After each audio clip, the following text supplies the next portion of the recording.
కీర్తనల గ్రంథం 146వ కీర్తన మొదటి 5 వచనాలు చదువుకుందాం. యెహోవాను స్తుతించుడి, నా ప్రాణమా యెహోవాను స్తుతింపుము. నా జీవిత కాలమంతయు నేను యెహోవాను స్తుతించెదను. నేను బ్రతుకు కాలమంతయు నా దేవుని కీర్తించెదను. రాజుల చేతనైనను నరుల చేతనైనను రక్షణ కలుగదు. వారిని నమ్ముకొనకూడి, వారి ప్రాణము వెడలిపోవును. వారి మంటి పాలగుదురు, వారి సంకల్పములు నాడే నశించును. చెప్పండి, ఎవనికి? యాకోబు దేవుడు సహాయుడగునో, ఎవడు తన దేవుడైన యెహోవా మీద ఆశ పెట్టుకొనునో వాడు ధన్యుడు. ప్రియమైన దేవుని పిల్లలారా, మరి భక్తుడు తన జీవిత కాలములో దేవుని నమ్ముకొని ఏనాడు భంగపడలేదు. దేవుని సహాయం అడిగి ఎన్నో సహాయాలు పొందినటువంటి వాడు.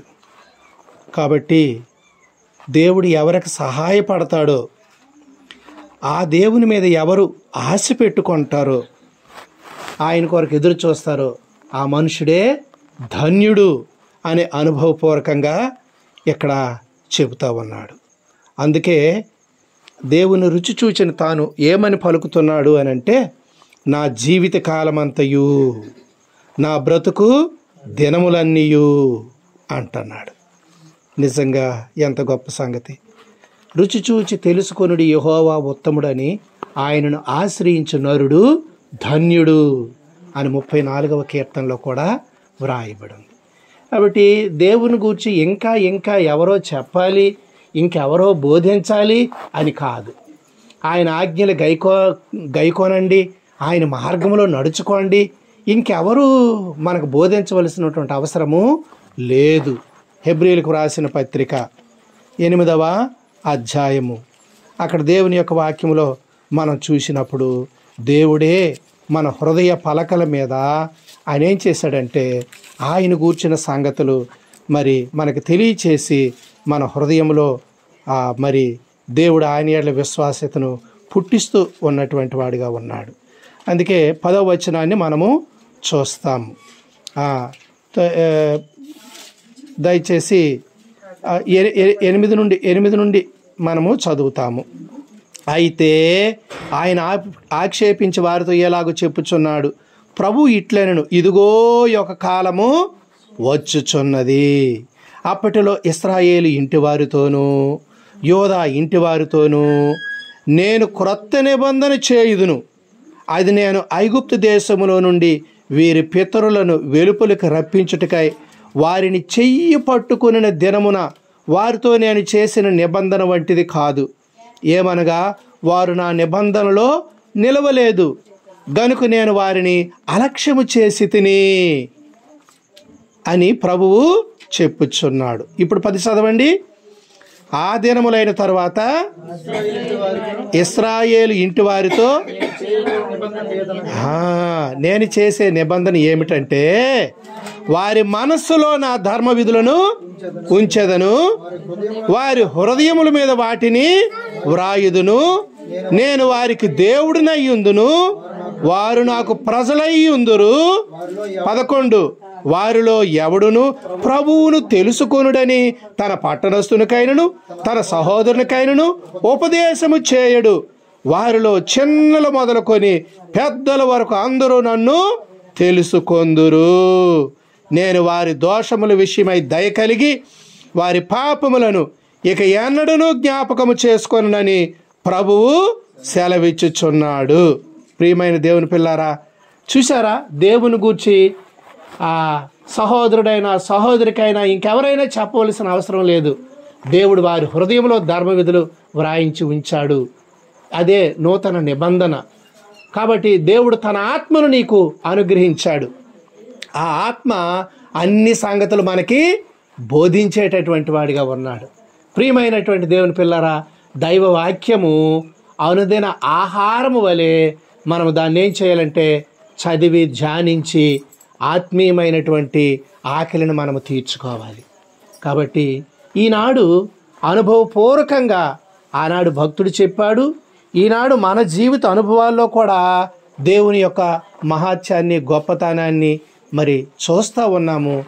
ఆయన నడిపింపును, ఆయన సహాయాన్ని మన జీవితంలో చూచి ఇక నాకు ఆరోగ్యం ఉంది, నాకు బలం ఉంది, నాకు శక్తి ఉంది, ఇక నీ అవసరం లేదు అని మనం అనగలమా? రాజు దావీదు అవేవి లేకుండా దేవుని ఆశ్రయించాడా? సైన్యం ఉంది, శక్తి ఉంది, ఎంతో అన్ని విద్యలు కలిగిన వాడు, బలాఢ్యుడు, ప్రియమైనటువంటి దేవుని పిల్లారా, చాలా ధైర్యవంతుడు.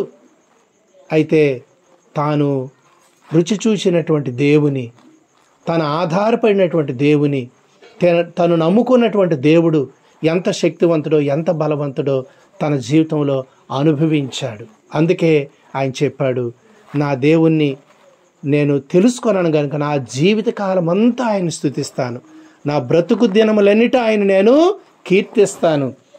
అంతేకాదు ఆయన మీదే ఎవరు మనసు పెట్టుకుంటారో వాళ్ళే ధన్యులు. కాబట్టి ఆయన మీద ఆధారపడిన వారే ధన్యులు. మరి సూరిబాబు విషయంలో మనము అప్పుడు 2 నెలల క్రిందట ప్రార్థన ఇక్కడ మనము చేసుకున్నప్పుడు డెంగ్యూ ఫీవరు, ఆ ఫీవర్లో మరి ఇంక ట్యాబ్లెట్లు ఉన్నాయి, ట్రైనింగ్కి వెళ్ళాలి. ఆర్మీలో ట్రైనింగ్ అంటే మరి అది ఎటువంటిదో గతంలో అనుభవం ఉంది. ఆ అనుభవం ఉంది, మళ్ళా ట్రైనింగ్ అంతే ఇంకెలాగ ఉంటుందో మరి అనుభవించినోడికి అవన్నీ తెలుస్తాయి, మనకు తెలియదు. అయితే అవి కష్టంగా ఉంటాయి, అన్నిటికంటే ఆర్మీలో ఆ ట్రైనింగ్ కష్టంగా ఉంటుంది. ఆమోస్ సార్ నాకు చెప్పాడు, అన్నయ్య మాకు అంత కష్టం తెలుసు అని. మాకేట అన్నయ్య సూరిబాబు అన్నయ్యకి మరీ కష్టంగా ఉంటుంది, వాళ్ళకి అందరికంటే వాళ్ళకి కష్టము, ఆ తర్వాత మాకు అని చెప్పేసి ఒకసారి చెప్పాడు నాతో.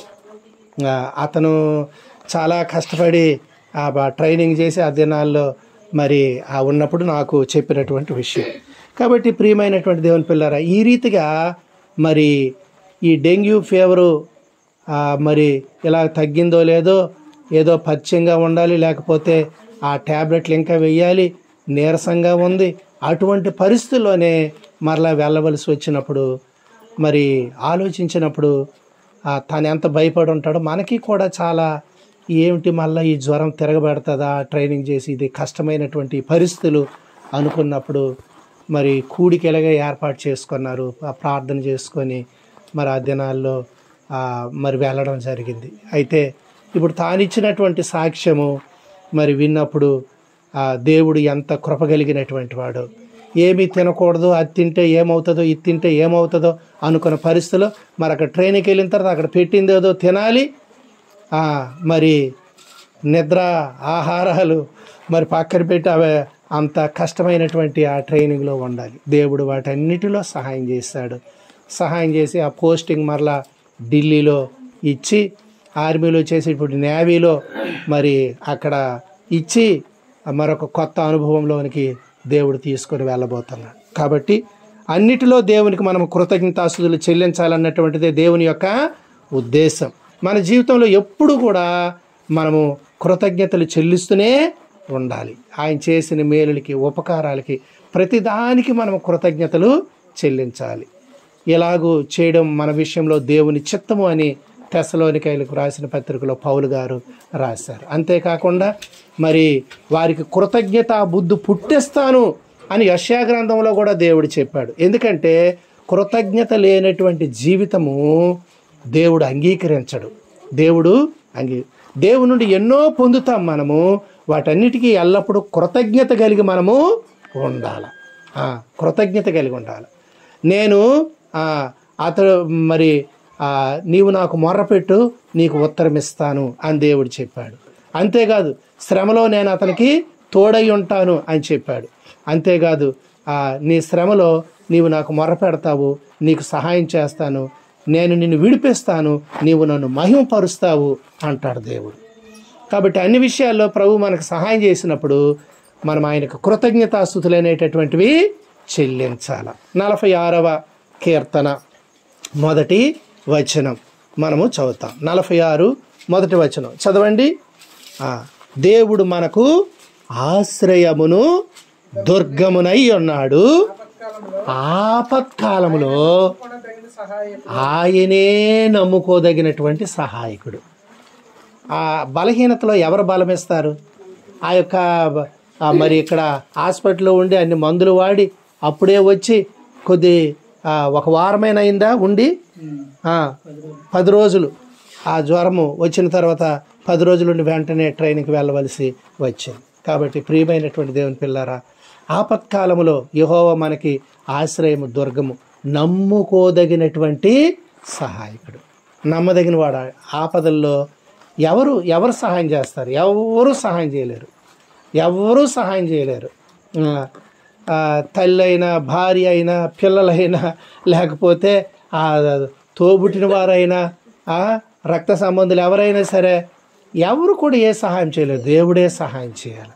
కాబట్టి ఆపత్కాలంలో దేవుడే నమ్ముకోదగినటువంటి సహాయకుడు. మానవులకి ఈ శరీర సంబంధమైన ఆపదలు వస్తాయి, ఆత్మ సంబంధమైనటువంటి అపాయాలు కూడా మనకి వస్తాయి. అపాయాలు ఏమిటి? అపాయాలు అంత్య దినాల్లో అపాయకరమైన దినాలు వస్తాయి. అర్థమైందా? పరిశుద్ధ దేవుని కొరకు నిలబడే విషయంలో అపాయకరమైనటువంటి దినాలు. కాబట్టి చివరి దినాల్లో ఎలాగుంటారో మరి దైవవాక్యంలో చెప్పబడతా ఉంది. అలాగే ఆపద్దినము, ఆపద్దినాన మీరు శత్రువుని ఎదిరించాలి అని చెప్పేసి ఎఫెసీ పత్రిక 6వ అధ్యాయంలో వ్రాయబడింది. సాతాను తంత్రాలు. కాబట్టి ఆపద్దినములో మీరు ఒక సైనికుడుగా ఎలాగా మీరు సిద్ధపడి వారిని ఎదిరించాలి అని వ్రాయబడి ఉంటుంది. అయితే ఈ సైన్యంలో చేరి దేశానికి సేవలు అందించడము ఇది బాగానే ఉంది. అయితే ఆత్మీయ యుద్ధంలో కూడా మనం ఏం చేయాలా? జయం పొందాలా అని దేవుడు మనకి తెలియచేస్తూ ఉన్నాడు. ముఖ్యంగా మనము ఆపద కాలము అనగానే ఏమనుకుంటామంటే మన శరీరానికి, మన ప్రాణం మీదకి వచ్చినటువంటివే ముఖ్యంగా మనము వాటినే మనము అపాయాలుగా తలస్తాం. ఎందుకంటే మన ప్రాణంతో లింక్ అయి ఉన్నది. అవునా కదా? ఈ శరీరము, ప్రాణము వాటికి తట్టుకోలేదు. కాబట్టి దానికి వచ్చేటటువంటి శిక్ష తీవ్రంగా పరిణామము చేజారిపోద్ది అన్నప్పుడు గొప్ప ఆపత్కాలం అనమాట అది. ఆ ఆపత్కాలంలో దేవునికి మనం మొర్ర పెడతాం. నిజంగా ఈ ఆత్మ సంబంధమైనటువంటి చిక్కుల్లో ఆత్మీయులైనటువంటి వారు ఒకవేళ గ్రహించి మొరపెడతారు. కానీ లేకపోతే ఈ శరీరులకి ఏమంటుంది? నాకు తిండి దొరుకుతుంది, సుఖం దొరుకుతుంది, బాగానే ఉంది, ఇవన్నీ నాకు వాటి కొరకు పెద్దగా నేను మొరపెట్టక్కర్లేదు అనుకుంటాం. కానీ మన ప్రాణము, మన శరీరము అపాయాలు వచ్చినప్పుడు ఎలాగ తల్లడిల్లిపోతామో నిత్య నాశనానికి పోకుండా మన ఆత్మీయ విషయమై కూడా అంతకంటే ఎక్కువ శ్రద్ధ మనము చూపించాలి అని విశ్వాసులుగా మనము నేర్చుకోవాలి. మన హృదయంలో ఎల్లప్పుడూ భయము కలిగి ఉండాలి. కాబట్టి నమ్ముకోదగినటువంటి సహాయకుడు. కావున 2వ వచనంలో ఏం రాయబడుతుంది? 46వ కీర్తనలో భూమి మారిపోయిన, నడి సముద్రంలో పర్వతాలు మునిగిపోయిన, వాటి జలాలు ఘోషించుచు నురుగు కట్టిన ఆ పొంగుకి, చూడండి, ఆ పొంగుకి, నీటి పొంగుకి పర్వతాలు కదిలిన, ఆ నీటి పొంగుకే పర్వతాలు కదిలితే ఆ నీటి యొక్క ఉధృతి, తాండవం ఎలాగుంటుంది చెప్పండి అసలు. ఆ పొంగు పర్వతములు కదిలినను మనము భయపడము. 125వ కీర్తన అక్కడ దావీదు చెప్తాడు దేవుని పిల్లలు ఎలాగుంటారు అని. 125వ కీర్తన. యెహోవా యందు నమ్మిక ఉంచువారు కదలక నిత్యము నిలుచు సియోను కొండవలే నుందురు. యెరూషలేము చుట్టూ పర్వతములు ఉన్నట్లు యెహోవా ఇది మొదలుకొని నిత్యము తన ప్రజల చెట్టు ఉండును. చూసారా ప్రియమైన వాళ్ళారా? కదలనటువంటి సియోను కొండ, పర్వతానికి ఆ పర్వతాలు, ఆ పొంగుకి పర్వతాలు కదిలిపోయిన కదలనటువంటి సియోను కొండ. కాబట్టి మన అండ, కొండ, బండ అన్నీ మనకి మన ప్రభువే. మనం ఆధారపడేది ఆయనే. అందుకే దావీదు చెప్పగలిగాడు, ఎవడు యెహోవా యందు నమ్మికుంచుతాడో, ఎవడు తన దేవుని యందు మరి ఆనుకుంటాడో వాడే ధన్యుడు, వాడే 146 5వ వచనం, ఎవనికి యాకోబు దేవుడు సహాయుడగునో, ఎవడ తన దేవుడిని యెహోవా మీద ఆశ పెట్టుకొనునో వాడు ధన్యుడు అని చెప్పబడుతుంది. కాబట్టి ఇది మొదలుకొని ఎప్పుడు కూడా మనము ఆయన మీదే ఆధారపడాలి, ఆయన మీదే ఆనుకోవాలి. ఎందుకంటే మన దేవుడు మన చుట్టూ ఉంటాడు, తన ప్రజల చుట్టూ ఉంటాడు. 34:7 వచనం కీర్తనల గ్రంథం ఏం రాయబడతా ఉంది చూచినప్పుడు, తన యందు భయభక్తులు గలవారి చుట్టూ ఆయన దూత కావలియుండి వారిని రక్షించును. చదవండి. ఆయన దూత కావలియుండి వారిని రక్షించును. రైట్. యెహోవా యందు భయభక్తులు గలవారి చుట్టూ ఆయన దూత ఎల్లప్పుడూ కావలి ఉంటుంది. ఆయన యందు భయభక్తులు గలవారి చుట్టూ ఆయన దూత కాపుదల ఎప్పుడూ ఉంటుంది. కాబట్టి ఆయన్ని యందు విశ్వాసం ఉంచి ఆయన మీద ఆనుకోవడము మన క్షేమానికి, మన భద్రతకి మూలమన్నమాట. అర్థమైందా? ఎప్పుడు కూడా దేవునికి మొరపెట్టి మనము భంగపడవలసినటువంటి పని లేదు. విశ్వాసం ముఖస్థుతి కాదు, కానీ కొన్నిసార్లు ఎవరైనా ప్రార్థనకు పిలిస్తే నాకు భయం వేస్తుంటుంది, వాళ్ళ పరిస్థితి ఎలాగుంది ఏమిటన్నప్పుడు.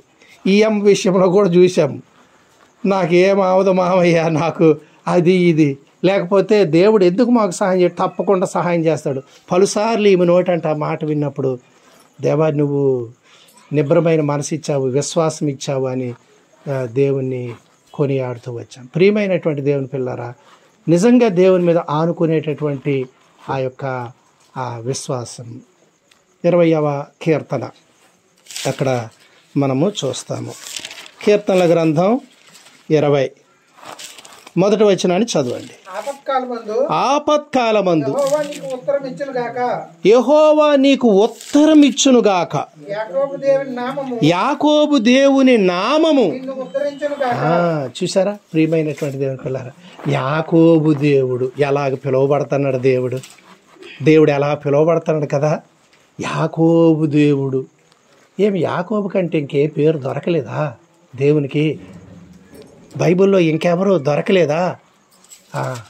ఈయనే. ప్రియమైనటువంటి దేవుని పిల్లారా, దేవుడు మరి అబ్రహామును పిలిచి ఇస్సాకుని ఆశీర్వదించి వారి ద్వారా వచ్చినటువంటి ఆ సంతానము దేవుడు తన జనాంగంగా చేసుకున్నాడు. యాకోబు ఎట్టువాడో అనేక సార్లు మనం విన్నాం. అసలు ఆ పేరంటేనే అర్థం మనకి తెలుసు. ఏమని? మంచివాడని. మంచివాడా? మోసగాడా? చూసారా, యాకోబు అనగారు. అయితే దేవుడు ఎలాగా పిలువబడ్డాడు? ఎవనికి యాకోబు దేవుడు సహాయపడను. లేకపోతే ఇక్కడ ఎలాగని చెప్తుంది, ఆపత్కాలమందు యెహోవా నీకు ఉత్తరం ఇచ్చును గాక, యాకోబు దేవుని నామము నిన్ను వదిలి. యాకోబు దేవుడట. అంటే ఒక వ్యక్తి దేవుణ్ణి ఆశ్రయించిన తర్వాత మార్పు చెందినప్పుడు ఆ వ్యక్తిని లోకం ఎవరు అంగీకరించినా అంగీకరించకపోయినా ముద్ర వేసి అంగీకరిస్తాడు దేవుడు. నా కుమారుడు, నా కుమార్తె అని. ఎంత గొప్ప ఆధిక్యత ఇది! ఈ మాట మనకి ఎంత ప్రోత్సాహాన్ని ఇస్తుంది కదా. నా గత జీవితం ఎటువంటిదో, కానీ దేవుడు నా పాపాలు క్షమించి నన్ను ఎలాగ అంగీకరించాడు ఆయన. ఎంత ఆశ్చర్యం కదా, ఎంత గొప్ప దేవుడో కదా. కాబట్టి నీ ప్రాచీనమైనటువంటి బ్రతుకు క్రీస్తు యేసు సిలువలో దాని పర్యవసానాన్ని పొందినాడు ఆయన. ఆయన రక్తంలో నీవు కడగబడి నీవు ధన్యుడు అయ్యావు, విశ్వసించి రక్షణ పొందావు. క్రీస్తు యేసులో నూతన సృష్టి అయ్యావు నువ్వు. కాబట్టి వారు నా ప్రజలని నేను చెప్పుకోవడానికి ఆయన ఎప్పుడూ సిగ్గుపడలేదు. కానీ మనము ఆయన నా దేవుడు అని చెప్పడానికి ఎన్ని స్థలాల్లో సిగ్గుపడ్డావో, ఎన్ని దగ్గరలా ఇచ్చేసావో. అన్నీ చెబితే విషయాలు బాగోదు. కానీ ఒక సంగీత విద్వాంసుడు ఆయన ఎన్నో సినిమాలకి ఇచ్చి మంచి ఇది, ఆయన గతంలో పేరాట ఏమన్నదంటే క్రిస్టియన్ నేమ్ అయింది. అంతే, బహుశా ప్రభువుని నమ్మిన కుటుంబం అయ్యి ఉండొచ్చు. ఆ తర్వాత వచ్చేసరికి ఆయన పేరు మారిపోయింది, ఆయన నొసట బొట్టు వచ్చింది. అర్థమైందా?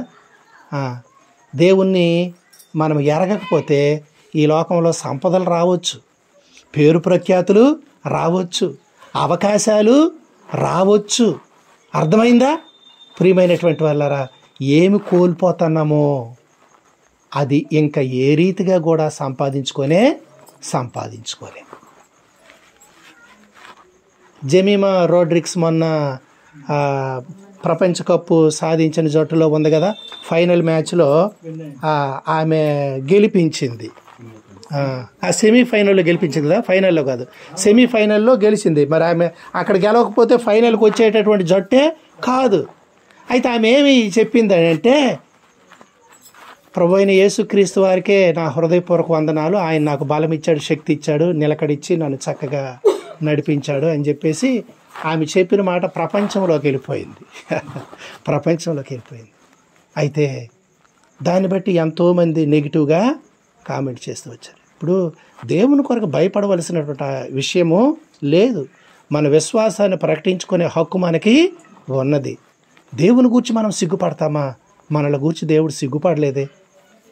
నేను యాకోబు దేవుడును అని చెప్తున్నాడు ఆయన. అంటే నా గత జీవితాన్ని నాకు గుర్తు చేసి, నా కుమారుడా నీ దేవుడును అన్నట్టుగా ఉంది నాతోను కూడా.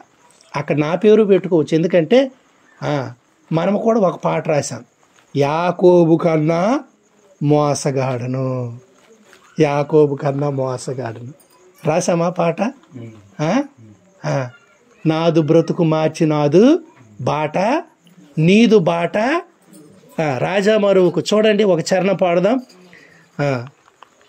రాజా మరువకు పాట చిన్న పాటల పుస్తకంలో ఉంటుంది. ఎన్నో పాట చూడండి. రాజా మరువకు యేసు రాజా విడువకు, నీదు రాజ్యములో నేను చేరు వరకు, రాజమరువకు. తెలిసి కొంటే నాదు బ్రతుకు నీదు సన్నిధిలో ప్రభు, పైకి భక్తి కలిగి వేష దారిగానేయుంటిని, యాకోబును మించినట్టి మోసగాడిని, యాకోబును మించినట్టి మోసగాడిని, నాదు బ్రతుకు మార్చి నీదు బాట నడుపుము, రాజమరువకు యేసు రాజా విడువకు, నీదు రాజ్యములో నేను చేరు వరకు, రాజమరువకు. ప్రియమైన దేవుని పిల్లారా, నిజంగా అటువంటి పశ్చాత్తాప హృదయం కలుగుతుంది. దేవుని వాక్యములో మన నిజమైన స్వభావం మనకి కనిపిస్తుంది. యాకోబు దేవుడు, ఆయనే మనల్ని ఉద్ధరించేటటువంటి వాడు. ఈ 4 వచనాల్లో 7 విషయాలు మనకు తెలుస్తాయి. 20వ కీర్తనలో ఏమిటంటే, ఉత్తరం ఇచ్చేవాడు, ఆపత్కాలంలో ఉద్ధరించేటటువంటి వాడు, సహాయము చేసేవాడు, ఆదుకునేవాడు, అంగీకరించేవాడు, మరి మన ఆలోచన యావత్తు సఫలపరిచేటటువంటి వాడు, కోరికని సిద్ధింపజేసి సఫలపరిచేవాడు, చివరికి ఆయన మన నైవేద్యాలు కూడా జ్ఞాపకము చేసుకునేటటువంటి వాడు. కాబట్టి ఈ రీతిగా ఈ విషయాలన్నీ ఇక్కడ ఈ 4 వచనాల్లోనే వ్రాయబడతా ఉన్నాయి. ఆపత్కాలమందు యెహోవా ఉత్తరం ఇచ్చేటటువంటి వాడు. అపాయములో ఉన్నాను ప్రభువా అని అంటే ఆయనకు మొరపెట్టినప్పుడు వెంటనే జవాబు ఇచ్చేటటువంటి వాడు. దావీదు తన జీవితంలో ఎన్నో పరిస్థితులు కీర్తన 18లో 17-18 వచనాలు మనం చదివినట్లయితే అక్కడ వ్రాయబడతాయి. చదవండి. కీర్తన, పగవారు బలవంతులకు పగవారు ద్వేషించువారు నన్ను ద్వేషించువారు నాకంటే బలిష్ఠులై ఉండగా నాకంటే బలిష్ఠులై ఉండగా వశము నుండి ఆయన నన్ను రక్షించి వారి వశము నుండి ఆయన నన్ను రక్షించెను. రక్షించాను. చూసారా, బలవంతులకు పగవారు నాకంటే బలిష్ఠులై ఉండగా వారి వశములో నుండి ఎవరు విడిపిస్తారండి? ఎలాగా? ఎవరు విడిపిస్తారు? ఎలాగా? బలవంతులకు పగవారి చేతిలో నుండి, నాకంటే బలవంతులైన వారి చేతిలో నుండి నన్నెవరు విడిపిస్తారు? దేవుడు కాకుండా. దావీదుకి ఆ అనుభవం ఉంది. మన పరిస్థితులు ఏమైనప్పటికి కూడా ఆయన మీద ఆనుకుంటే అంత నమ్మదగినటువంటి దేవుడు ఆయన. కాబట్టి ఆ శత్రువుల్ని వెనక్కి మల్ల చేశాడు. ఆ శత్రువుల్ని తల్లడెల్ల చేశాడు. ఎక్కడ 27వ కీర్తనలో అంటాడు, నా మీదకి దండు దిగి వచ్చినా నేనేమి భయపడను అంటాడు. చూడండి 27వ కీర్తనలో 2-3 వచనాలు చదవండి. నా శరీర మాంసము తినుటకై దుష్టులు నా మీదకి వచ్చినప్పుడు, నన్ను బాధించి శత్రువులు నా మీదకి వచ్చినప్పుడు వారు తొట్టిల్లి కూలిరి. తొట్టిల్లిపోయారు. వాళ్ళే కూలిపోయారు. నా మీదకు వచ్చిన వారిని దేవుడు కూల చేశాడు. నాతో యుద్ధము చేయుటకు దండు దిగినను నా హృదయము భయపడదు. నా మీదికి యుద్ధము రేగినను దీనిలో నేను ధైర్యము విడువకుందును. కాబట్టి దేవుడు నీకు సహాయకుడైతే, ప్రియమైనటువంటి దేవుని పిల్లారా, నిజంగా ఎంత ఆనందము కదా. అందుకే జీవిత అనుభవంలో భక్తుడు చెప్తా ఉన్నాడు, మన జీవిత అనుభవాల్లో కూడా తెలుసుకున్నాం కాబట్టి నిరంతరము దేవుణ్ణి సేవించాలా, దేవుణ్ణి ఆరాధించాలా. మన బ్రతుకు కాలం అంతా ఇదే తీర్మానములో దేవుని కొరకు మనం ముందుకు సాగిపోవాలి. కాబట్టి ప్రియమైనటువంటి దేవుని పిల్లరా, దేవుడు మనకి సహాయం చేస్తాడు. మీకు ఒక విషయం చెప్పాలని నేను ఆశపడతా ఉన్నాను. మరి దేవుడు చూసినప్పుడు మొదటి దినవృత్తాంతాల గ్రంథము 21వ అధ్యాయం. ఈ అధ్యాయంలో దావీదు చేసిన ఒక పని విషయమై మనం మాట్లాడతాం. దేవుడు అతన్ని ఆశీర్వదించి గొర్రెల దొడ్డులో నుండి రాజుగా చేసి ఆయనకి ఇశ్రాయేలుల మీద, అంటే అప్పటికి ఇంకా రాజ్యం చీలిపోలేదు కాబట్టి దేవుడు వారందరికీ రాజుగా ఉండడానికి గొప్ప చేశాడు. అయితే ఆయన ఏం చెప్పాడంటే, తన దేశం అంతటిలో దాను నుండి బెయేర్షెబా వరకు, ప్రియమైనటువంటి దేవుని పిల్లారా, ఎంతమంది జనసంఖ్య ఉన్నదో లెక్కించమని చెప్పాడు. యోవాబుకి ఆజ్ఞ ఇచ్చాడు. కాబట్టి వాళ్ళు ఏం చేశారంటే, రాజాజ్ఞ అతను అన్నాడు, బాబు రాజుగారు మీకెందుకండి ఈ కోరిక కలిగింది? ఇప్పుడున్న జనాభా కంటే దేవుడు 10 రెట్లు ఎక్కువ చేస్తాడు. ఎంతమందికి రాజువో తెలుసుకొని ఎంతమంది ప్రజలు ఉన్నారో లెక్కించడము ఇది మంచిదా అని అనుకున్నప్పుడు, అయితే యోవాబు మాట చెల్లలేదు, రాజు మాటే చెల్లింది. ఆ యొక్క లెక్కించడానికి వెళ్ళారు. యుద్ధం చేయగలిగిన వారు ఎంతమంది, ఆ పెద్దలు ఎంతమంది, పురుషులు ఎంతమంది, స్త్రీలు ఎంతమంది, అర్థమైందా? ఈ వెరసి. అయితే అలాగూ జనాభా లెక్కించినందుకు దావీదు మనస్సు కొట్టుకోయిందట. ఆయన మనస్సు కొట్టుకోయిందట. ఎందుకు కొట్టుకోయిందంటే, ప్రజలు అధికముగా ఉండుట రాజుక ఘనత. అత్యధికమైనటువంటి జనాభాకి రాజుగా ఉండడము రాజుకు ఘనత. ప్రజలు క్షీణించడము రాజుకి ఘనత కాదు. అవునా కదా? ఎక్కువ మంది ప్రజలకు రాజుగా ఉండడం అదొక ఘనత. కాబట్టి తన ఘనత కొరకు లెక్కించమన్నప్పుడు తన తప్పిది మీదో తనకే తెలిసిపోయింది. హృదయము బాధపడింది. అయితే వెంటనే ఆ జనసంఖ్య చేసినందుకు ఎక్కడ 70,000 మంది చచ్చిపోయారు. చూడండి అక్కడ మొదటి దినవృత్తాంతాలు 21వ అధ్యాయము 21వ అధ్యాయము. తెగులు వచ్చింది, ఎంతమంది చచ్చిపోయారు అని అంటే దీనికి ముందుగా దేవుడు ఆయనకి ఏం చెప్పాడో మనము చూస్తాము. 7వ వచనం ముందు చదవండి. 21:7. ఈ కార్యము దేవుని దృష్టికి అనుకూలం కాదు. ఈ కార్యము ఇలా చేయడం దేవుని దృష్టికి అనుకూలం కాదు, ప్రతికూలం ఒకటి చేత ఇశ్రాయేలును బాధ పెట్టెను. నేను ఈ కార్యము అధికమైన పాపము తెచ్చుకున్నానని మిక్కిలి అవివేకంగా ప్రవర్తించాను.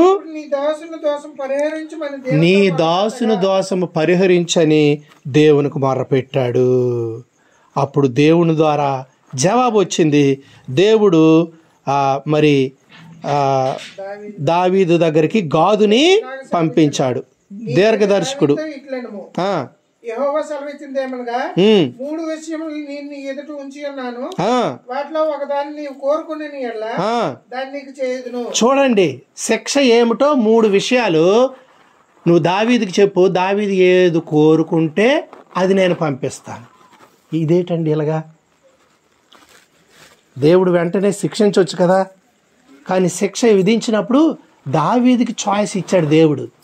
3 విషయాలు నీ దృష్టికి తీసుకొస్తాను, ఏ శిక్ష నీవు కోరుకుంటావో కోరుకో. చూడండి శిక్ష అంటేనే మనకు కష్టమైంది కదా, మరి ఏదైనా కష్టమే కదా. కొన్ని నీ మీదకి రాకపోవచ్చు, కానీ నీ మీద వారికి వస్తే నీకెంత కష్టంగా ఉంటుంది, అవునా కదా? నీ మీద కోరుకుంటావా, నీ వారి మీద కోరుకుంటావా, చిక్కుల్లో పడిపోవు. దావీదు దగ్గరికి 3 విషయాలు దేవుడు తీసుకొని వెళ్ళాడు. నువ్వేది కోరుకుంటే అది నీకు చేస్తానన్నాడు. 21వ వచనం. కాదు దావీదు నొద్దకు వచ్చి ఇట్లనెను, 3 ఏండ్ల పాటు కరువు కలుగుట, 3 ఏండ్ల పాటు కరువు కలుగుట, 3 నెలల పాటు నీ శత్రువులు కత్తి దూసి తరుమగా నీవు వారి ఎదుట నిలవలేక నశించిపోవుట. 3 నెలలు శత్రువులు నిన్ను తరుముతుంటారు, వారి ఎదుట నిలవలేక నీవు నశించిపోవుట. 3 దినం అలాగ నశించిపోతావా?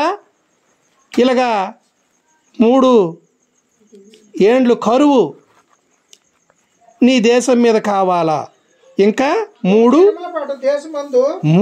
దినముల పాటు దేశమందు యెహోవా కత్తి. చూసారా ఎవరి కత్తిది? యెహోవా కత్తి అనగా తెగులు నిలుచుట చేత ఇశ్రాయేలు దేశమందంతటా నాశనము కలుగుచేయుట. కాబట్టి దేశములో దేవుని కత్తి వచ్చి నాశనము చేయుట. 3 రోజులు 3 నెలలు శత్రువులు ఎదుటి నుండి వెళ్ళిపోయి నశించుట. వాళ్ళు పరుగులు పెట్టేస్తారు నెమ్మది లేకుండా. 3 సంవత్సరాలు కరువు. ఏది కావాలి చెప్పు? దేవుడు కరువు ఇచ్చాడంటే ఎలాగ ఉంటుంది? ఒకసారి ఆలోచించండి. దేవుడే కరువిస్తే, దేవుని ఉగ్రతే తెగులు రూపంలో వస్తే ఎలాగుంటుంది?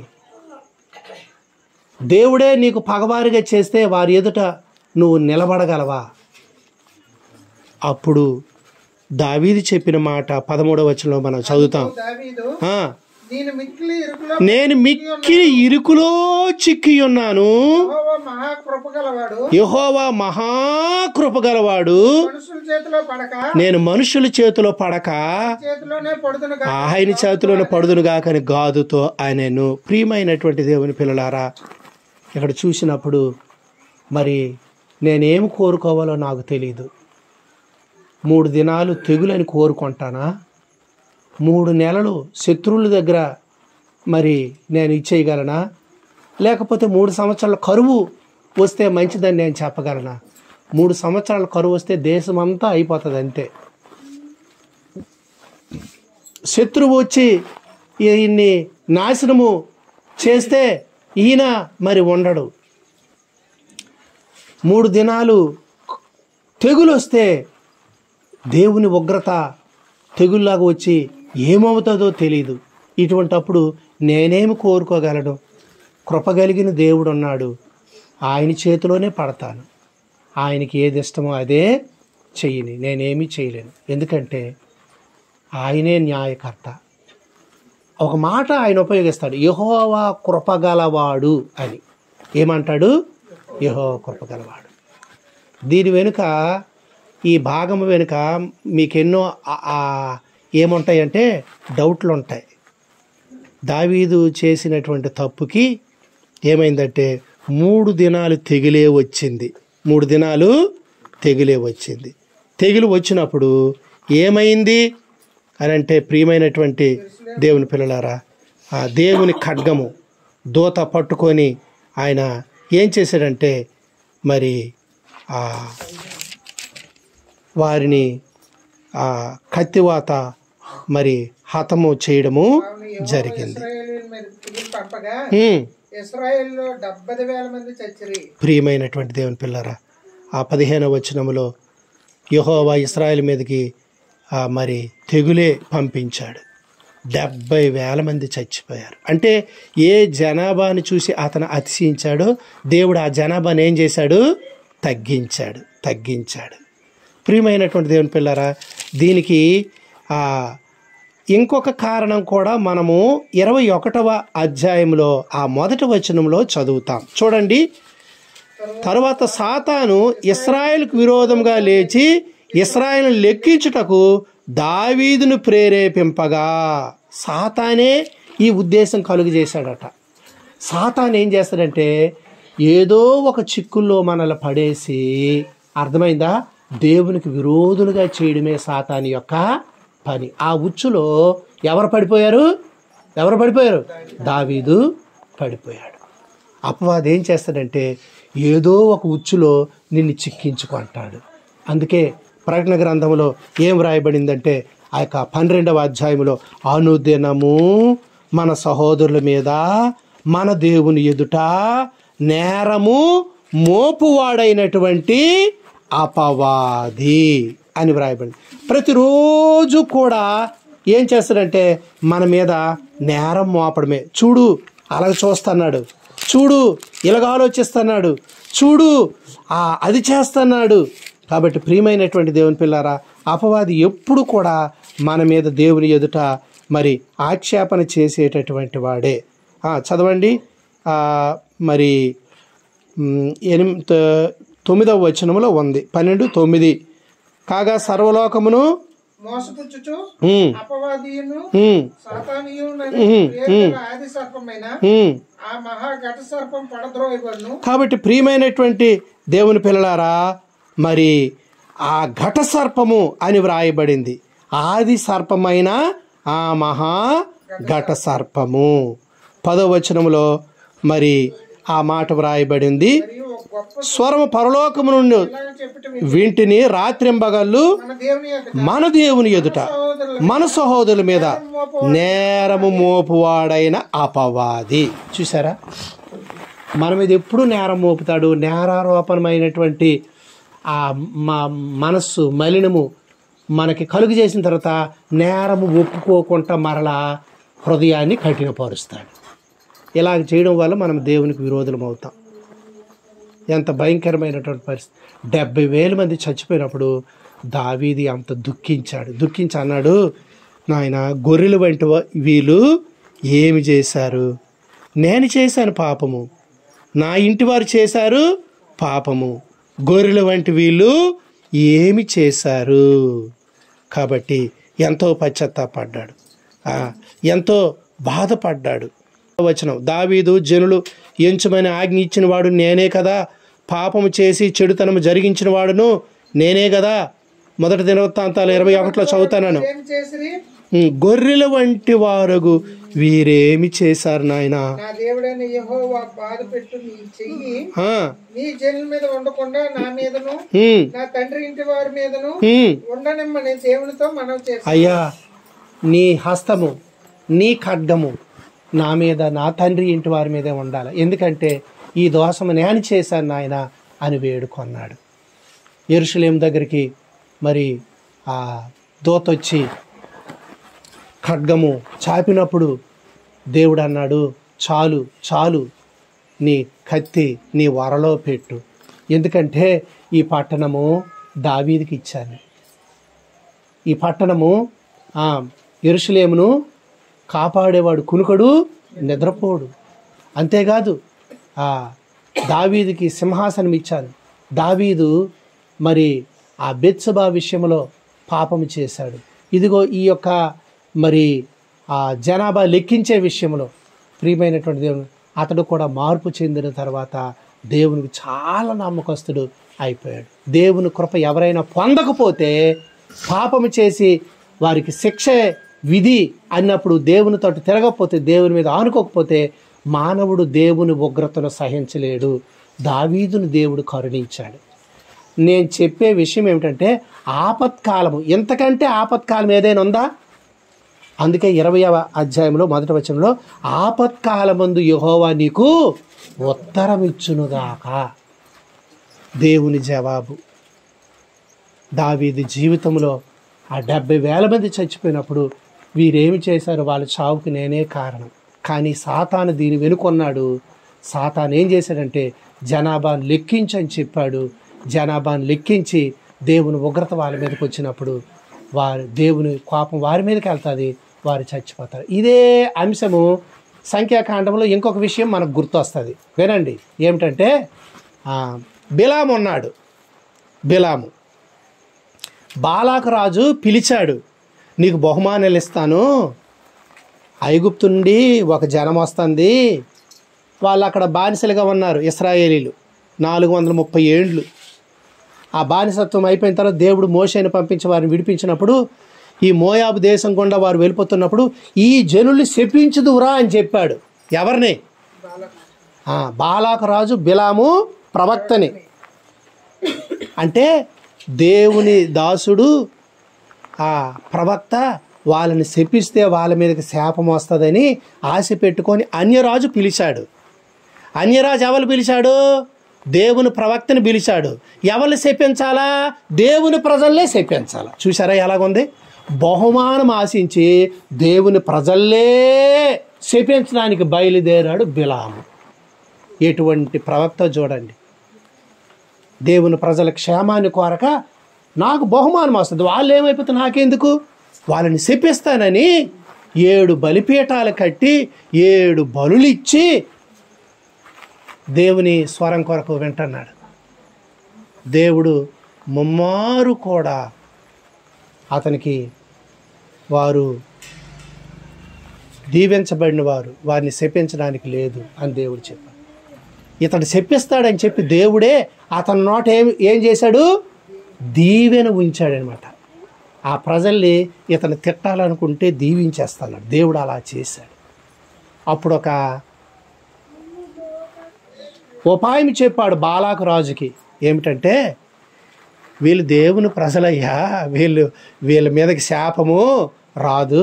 వీళ్ళ మీదకి ఎప్పుడు శాపం వస్తుందంటే వీళ్ళు చెడిపోయినట్లుగా, వీళ్ళు పాపము చేసినట్లుగా, వీళ్ళు మంచి దేవుని ఎడలున్న వారి మనస్సాక్షిని తొలగించుకొని కఠినపరుచుకొని పాపములో కూరుకుపోయినట్లుగా చేస్తే దేవుని ఉగ్రతే వాళ్ళ మీదకి వస్తుంది అనే రహస్యాన్ని చెప్పేశాడు. ఆ రహస్యాన్ని ఎప్పుడైతే చెప్పాడో అక్కడ సంఖ్యాకాండం 25వ అధ్యాయంలో మోయాబు రాండ్రుతో వారు పండగకి వెళ్ళి ఆ విగ్రహారాధనకి వెళ్ళి బయల్పియోరుతో కలుసుకొని వారి విగ్రహాలకు మొక్కి ఆ స్త్రీలతో పాపము చేశారు. అది బిలాము చెప్పేటటువంటి బోధ. బిలాం బోధ ఏంటంటే అందమైన స్త్రీలని ద్వారా వాళ్ళకి ఆహ్వానం పంపు, వాళ్ళని స్నేహం చేస్తారు, వాళ్ళ ద్వారా ఈ పండగకు వస్తారు, విగ్రహారాధన చేస్తారు, పాపము చేస్తారు. ఎప్పుడైతే ఈ రెండు దేవునికి ఇష్టం కాదు కనుక దేవుని కోపం వాళ్ళ మీదకి వచ్చేస్తుంది అని చెప్పాడు. కాబట్టి ప్రియమైనటువంటి వాళ్ళరా, బాలాకు రాజు అదే పని చేశాడు. ఇశ్రాయేలీలో ఎంతమంది చచ్చిపోయారు చూడండి. అక్కడ సంఖ్యాకాండము 25వ అధ్యాయం చూడండి, 9వ వచనంలో వ్రాయబడింది, 24,000 మంది ఆ తెగులు చేత చనిపోయిరి. ఎంత భయంకరమైనటువంటి విషయం. ఎందుకంటే వాళ్ళు ఏం చేశారు? మోయాబు రాండ్రతో వ్యభిచారం చేశారని 25వ అధ్యాయం 1వ వచనంలో రాస్తుంది. 2వ వచనంలో ఏమంది? ఆ స్త్రీలు తమ దేవతల బలులకు ప్రజలను పిలువుగా వీరు భోజనం చేసి వారి దేవతలకు అట్లు ఇశ్రాయేలీయులు బయలుపేరుతో కలుసుకున్నందున వారి మీద దేవుని కోపము రావు. కాబట్టి దేవుని కోపం మన మీదకి ఎలాగ వస్తుందంటే, ఆయన సత్యంలో నుండి, ఆయన మార్గంలో నుండి తప్పిపోయినట్లుగా దురాశలు పుట్టి నీవు తప్పిపోతే దేవుని ఉగ్రత వస్తుంది. అలాగే దేవుని యొక్క ఆశీర్వాదం కాక శాపము నీ మీదకి తీసుకురావాలని అపవాది అనుదినము నిన్ను శోధిస్తూ ఉంటాడు. అపవాది తనకు సమయం కొంచెమని తెలిసి మానవులు ఆయన ఏం చేస్తాడంటే దేవునికి విరోధులుగా చేసి వారి నాశనం చేయాలని చేస్తాడు. ఇటువంటి ఉచ్చులో మనం పడిపోతాం. కాబట్టి దైవవాక్యం మనము ఎరిగిన పిమ్మట ఎంత జాగ్రత్తగా ఉండాలి. అందుకే ప్రకటన గ్రంథంలో కూడా సంఘాలకి దేవుడు మరి ఆ యోహాను ద్వారా పంపేటటువంటి ఆ సందేశంలో చూస్తే ఇదే మాట ప్రస్తావన చేస్తారు. 2:14 చదవండి. 2వ అధ్యాయము 14వ వచనం. నేను నీ మీద కొన్ని తప్పిదాలు మోపవలసి ఉన్నది, అవేవనగా విగ్రహాలకి బలి ఇచ్చిన వాటిని తిన్నట్లుగా, జారత్వము చేయునట్లుగా, ఇశ్రాయేలీలకు ఉరియొడ్డుమని బాలాకునకు నేర్పిన బిలాము బోధ అనుసరించేవారు నీలో ఉన్నారు. చూసారా, బాలాకుకు బిలాము ఏం బోధ నేర్పించాడు? వాళ్ళ మీదకి శాపం రావాలంటే ఉన్నారు కదా, సాయంత్రం అయ్యేసరికి తిరుగుతుంటారు. అర్థమైందా? వాళ్ళకేంటంటే ఈ విగ్రహారాధన చేసినట్లుగా, ఆ బలులకు అర్పించినవి తిన్నట్లుగా, మోయాబు రాండ్రతో ఆ తప్పుడు పనులు చేసినట్లుగా వారిని ప్రేరేపించు. అలాగ చేస్తే ఉపాయం నీకు చెప్పేశాను కాబట్టి నాకు రావలసినటువంటి వెండి బంగారాలు మొత్తం నాకు ఇస్తే నా దేశానికి నేను వెళ్ళిపోతాను. కాబట్టి సోదెగాడైనటువంటి బిలాముని తరువాత ఇశ్రాయేలు ప్రజలే కసిదీర కత్తితో పొడిచి చంపారు. కాబట్టి ప్రియమైనటువంటి దేవుని పిల్లలారా, అతడు కోరుకున్నాడు, ఎంత పాపిష్టి పని చేసి నీతిమంతుల మరణము వంటి మరణము నాకు వచ్చునుగాక అన్నాడు. ఎవరు? బిలాము. నీతిమంతుల మరణం నాకు కావాలన్నాడు. నీ క్రియలు నీతిగా లేవు. మరణం విషయంలో నీతిమంతుడికి ఎటువంటి మరణం వస్తుంది చెప్పండి? మరణము ఎలాగైనా రావచ్చు. ఈ మాట జ్ఞాపకం పెట్టుకోండి. భక్తిహీనుడు చచ్చినట్టుగా భక్తుడు కూడా చచ్చిపోవచ్చు. అది కాదు, ఈ భూమి మీద ఇది భక్తుడు చావు, ఇది భక్తిహీనుడు చావు అలాగేమి లేదు. భక్తిహీనుడికి జరిగినట్టుగా భక్తుడికి కూడా దాన్ని పట్టించుకో. మరణము ఎలాగైనా వస్తుంది. మరణం ఎలాగైనా రాని, ఎలాగైనా వస్తుంది అది. ఎందుకంటే అనుకూలంగా ఏమి రాదు మరణం. ఎప్పుడు దేవుని సెలవు అయిపోతే, ఎప్పుడు దేవుని చిత్తం అయిపోతే, ఆయన ఇష్టం అయిపోతే మరణం అలాగా వస్తుంది. మరణానికి భయపడవలసినటువంటి పనేమీ లేదు. ప్రభువు మరణాన్ని జయించాడు. మరణంలోని జీవంలోనికి దాటిస్తాడు. నీ మరణం వరకు దేవునికి నువ్వు నమ్మకంగా ఉండడం, దేవునికి అప్పగించుకుంటే, తీర్మానం చేసుకుంటే, అలాగ ఉండడానికి నువ్వు జాగ్రత్త పడితే మరణానికి భయపడవలసినటువంటి అవసరమే లేదు. కాబట్టి బిలాము ఏ రీతిగా అయితే దేవుని శాపం వస్తుందో చెప్పాడు బాలాకు దాన్ని అమలుపరిచాడు. ప్రియమైనటువంటి వాళ్ళారా చచ్చిపోయారు. చూసారా ఇశ్రాయేలీల్లో. అందుకే ఈ సంగతులు ఆనాడు వారికి సంభవించి ఈ యుగాంతమందు ఉన్నటువంటి మనకు బుద్ధి కలగడానికి దేవుడు వ్రాయించాడు. మరి మనం బుద్ధి తెచ్చుకోవాలి లేదమ్మా? కాబట్టి దావీదుకి ఆ ఆపత్కాలంలో కూడా దేవుడు సహాయము చేశాడా లేదా? నేను ఎవరి చేతిలో పడాలి ఈ సమయంలో? ఆయనే కృపగల దేవుడు, ఆయనే ఆదరించేవాడు, ఆయనే ఆదుకునేవాడు, ఆయనే రక్షించేవాడు. ఎందుకంటే తప్పు చేస్తాం మనము నిజంగా, కానీ మన పరిహారకుడు ఆ ప్రభువు మీద మనం ఆధారపడకపోతే ప్రియమైనటువంటి దేవుని పిల్లరా, మనకు విమోచన. తప్పు చేసి మళ్ళీ అలాగ అడుగుతాను, అది అలాగా కూడా కఠినపరుస్తాడు శత్రువు. ఎంత చేశా నాకెందుకు. యూదా ఇస్కరియోతు ఏం చేశాడు? ప్రభువుని అప్పగించాడు. అప్పగించిన తర్వాత ఏం చేశాడు? పోయి ఉరిపెట్టుకొని, ఈనాడు చాలామంది అప్పుల బాధలు తాళలేక కుటుంబ సమస్యల్లో నుండి, అర్థమైందా? కొంతమంది ఒక్కరు పోయి చచ్చిపోతున్నారు, భార్యాభర్తలు కట్టగట్టుకొని చచ్చిపోతున్నారు. మనిద్దరం పోతే పిల్లలు ఏమవుతారని వాళ్ళకు కూడా విషం ఇచ్చేసి చివరి కాలంలో తల్లి బతికేసిన కొన్ని సందర్భాలు చూస్తుంటాం మనం. మరి వాళ్ళకి ఎందుకు విషం ఇచ్చిందో మనకు తెలియదు. అంటే ప్రియమైనటువంటి దేవుని పిల్లలు, ఇటువంటివి ఎన్నో చూస్తాను. అపవాది ఏదో రకంగా నీకు మనశ్శాంతి లేకుండా చేసి, అపరాధ భావన నీకు కలుగు చేసి, ఇక ఎందుకు చచ్చిపో అంటాడు. దొంగతనము, నాశనము, హత్య చేయడానికే వస్తాడు, కానీ మరిదేనికి కూడా రాడు. ఆది ఘట సర్పము అపవాది. మన మీద నేరం మోపేవాడు, దేవుని దగ్గర మనల్ని చెడ్డగా చేసేవాడు, దేవునికి మన జీవితంలో పాపం ప్రేరేపించి పాపములో మనం పడిపోతే అక్కడికి వెళ్ళి చెప్పేవాడు, ఇదిగో నీ పిల్లలు పాపం చేశారు. కాబట్టి దేవుని ఉగ్రత నీ మీదకి ఎలాగొస్తుంది. కాబట్టి జాగ్రత్తగా ఉండాలి. అటువంటి పరిస్థితుల్లో కూడా దేవుడు నమ్మదగినటువంటి వాడు. ఆయన తట్టు తిరిగితే ఆయన ఆదుకునేటటువంటి దేవుడు. అందుకే కీర్తన 20వ అధ్యాయంలో మనము చదివినటువంటి ఆ వాక్య భాగంలో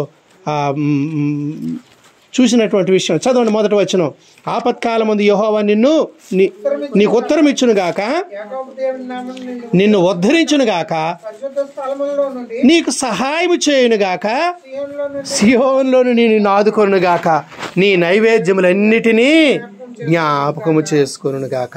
ఏంటి జ్ఞాపకం చేసుకుంటాడు దేవుడు? నీ నైవేద్యాలు. హేబేలు అర్పణ దేవుడు అంగీకరించాడు, కయీను అర్పణ దేవుడు అంగీకరించాడా? అంగీకరించలే. కాబట్టి ప్రియమైనటువంటి దేవుని పిల్లరా, నువ్వేదో ఇచ్చేసి దేవుడు ప్రసన్నుడైపోయినటువంటి వాడు కాదు. నీ జీవితం ఆయనకు అనుకూలంగా లేకుండా నీ అర్పణలో ఆయన ఏం చేస్తాడు? ఆయనకి డబ్బు ధనము కావాలా? దేవునికి కావాలా? ప్రియమైనటువంటి దేవుని పిల్లరా, కాబట్టి నీ జీవితం మొదట ఆయనకు అర్పించుకో. నువ్వు ఆయన కనికిరాన్ని వేడుకో, ఆయన దయని వేడుకో. అప్పుడు నీ కష్టార్జితంలో నుండి కూడా ఆయనకి నువ్వు ఇవ్వు, దేవుడు దాన్ని అంగీకరిస్తా. అందుకే అక్కడ ఏమని రాసిందంటే, నీ నైవేద్యములన్నిటినీ ఆయన జ్ఞాపకము చేసుకొనుగాక, నీ దహన బలులు అంగీకరించునుగాక. ప్రియమైనటువంటి దేవుని పిల్లారా, లేవి కాండంలో మనము 9వ అధ్యాయంలో ఒక మాట మనము చూస్తాము. 23, 24 వచనాలు లేవి కాండము, దయచేసి చూడండి. లేవి కాండం 8వ అధ్యాయంలో ప్రధాన యాజకుడైన అహరోను అతని పిల్లలకి స్నానం చేపించి, అర్థమైందా? దేవుడు చెప్పాడు వారికి ఏం చేయాలా? మరి చొక్కాయి, దట్టి, నిలువుటంగి, ఎపోదు, విచిత్రమైన నడికట్టు అతనికి కట్టి, ఆ ఎఫోదును అతనికి బిగించి పతకము వేసి, ఆ పతకములో ఊరీము తుమ్మిము అని వాటిని ఉంచి అతని తల మీద పాగా పెట్టి, ఆ పాగా మీద అతని నొసట పరిశుద్ధ కిరీటముగా బంగారు రేకును కట్టెను. ఇట్లు యెహోవా మోషేకు ఆజ్ఞాపించెను. మరియు మోషే అభిషేక తైలం తీసుకుని మందసము దానిలో ఉన్న సమస్తమును అభిషేకించి వాటిని ప్రతిష్ఠించెను.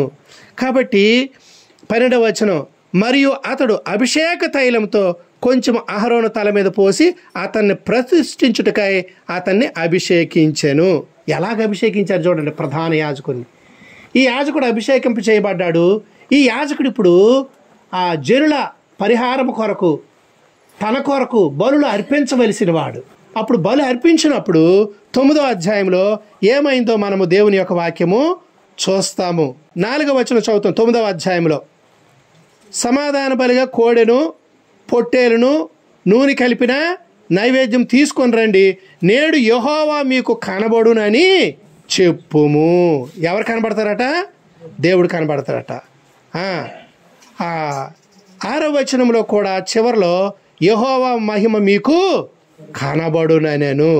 వారు నిజంగా మరి బలి అర్పించవలసి వచ్చినప్పుడు 22వ వచనం నుండి చివరికి చదువుతాము. అదే అధ్యాయంలో 9వ అధ్యాయంలోనే అప్పుడు అహరోను పాప పరిహార బలిని, దహన బలిని, సమాధాన బలిని అర్పించి ప్రజల వైపునకు తన చేతులెత్తి వారిని దీవించిన తర్వాత దిగి వచ్చాను.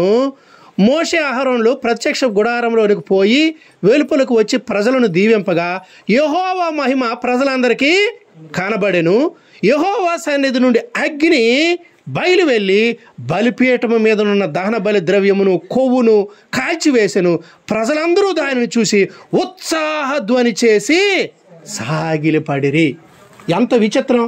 దేవుడు అంగీకరించాడు ఆ బలిపీఠం మీదకి ఆకాశం నుండి ఏమొచ్చింది? దేవుని అగ్ని దిగి వచ్చి దహించినప్పుడు లైవ్లో చూస్తున్నారు వాళ్ళందరూ. అక్కడ ఆశ్చర్యపోయి బా దేవుడు దిగి వచ్చారు, సాగిలపడ్డారు, నమస్కారం చేశారు. మందిర ప్రతిష్ట, నూతన మందిరాన్ని కట్టి సొలొమోను అక్కడ చేసినటువంటి ప్రార్థన, అప్పుడు కూడా దేవుని మహిమ దిగి వచ్చింది. అగ్ని దిగి వచ్చి దహన బలిని కాల్చివేసినప్పుడు దేవుని మందిరము దేవుని మహిమతో నిండిపోయింది. దేవుడు మన అంగీకరించాలి, ఆయన అంగీకరించాలి. ఒక విషయం మీకు చెప్తాను. శాపదేశపు రాణి విన్నారు కదా? శాపదేశపు రాణి సొలొమోను జ్ఞానాన్ని చూడటానికి వచ్చింది. వచ్చినప్పుడు ఆవిడ చాలా తీసుకొని వచ్చి రాజుకి ఇచ్చింది. అవునా కదా? సొలొమోను రాజుకి ఆమె ఎన్నో కానుకలు తీసుకొని వచ్చి ఇచ్చింది. ఈనాడు కూడా మనం దేవునికి కృతజ్ఞతా కానుకలు ఎన్నో దేవునికి మనం ఇస్తాం. ఆయన ఇచ్చిన వాటిలో మనం ఆయనకి ఇస్తాం. అంతకంటే దేవుడు మనకు అధికంగా ఇస్తాడు. చూడండి, మనము ఒక వాక్యాన్ని చూస్తాం. శాపదేశపు రాణి ఎన్ని పొందింది సొలొమోను ద్వారా? మొదటి రాజుల గ్రంథం 10వ అధ్యాయము 13వ వచనం చదవండి. సొలొమోను తన ప్రభావమునకు తగినట్టు శాపదేశపు రాణికి ఇచ్చినది పోగా ఆమె కోరిన ప్రకారం ఆమెకి ఎంతైతే ఇష్టమో ఆ ఇష్టపూర్వకంగా ఆమెకి ఇచ్చాను. అప్పుడు ఆమెయు వెళ్ళిరి. 2వ దిన వృత్తాంతాల్లో కూడా అదే మాట రాసి ఉంటుంది. ఎక్కడ అక్కడ ఆ సంగతులు రాసి ఉంటుంది. చదవండి 9వ అధ్యాయం 12వ వచనం.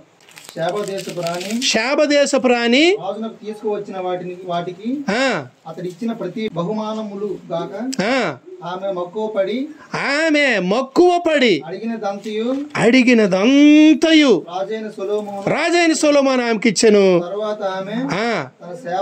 వెంట పెట్టుకొని మరలి తన దేశమునకు ప్రియమైనటువంటి దేవుని పిల్లలారా, సొలొమోనుకి ఉన్న ఐశ్వర్యం ఎంతంతా కాదు. ఆ అధ్యాయాలు మీరు చదివితే ఆయనకున్నటువంటి కీర్తి, ఆయనకున్నటువంటి భాగ్యము, ఆయనకున్నటువంటి మరి మహిమ, ఆయన కలిగి ఉన్నటువంటి ఐశ్వర్యము, వాటన్నిటి కొరకు సొలొమోను కంటే గొప్పవాడు మన దేవుడు. అందుకే 4వ వచనంలో ఎక్కడ 20వ అధ్యాయంలో నీ కోరికను సిద్ధింపచేసి నీ ఆలోచన యావత్తు కూడా దేవుడు సఫలపరుస్తాడు. శిరీష్ అమ్మ ఎక్కడ ఢిల్లీలో రావాలని కోరుకున్నావా? ఎక్కడని కోరుకున్నావా? ఆంధ్రాకి రావాలని కోరుకో. ఓ ఢిల్లీ, నీ కోరికని సిద్ధింపజేసి నీ ఆలోచన సఫలపరిచాడు దేవుడు. అప్పుడు ఢిల్లీలో పుట్టలేదు కాబట్టి మీ అమ్మ మీ నాన్న ముందు అక్కడ ఉండేవాళ్ళు. అర్థమైందా? ఢిల్లీలో ఢిల్లీ కావాలి, ఢిల్లీ వచ్చిందా?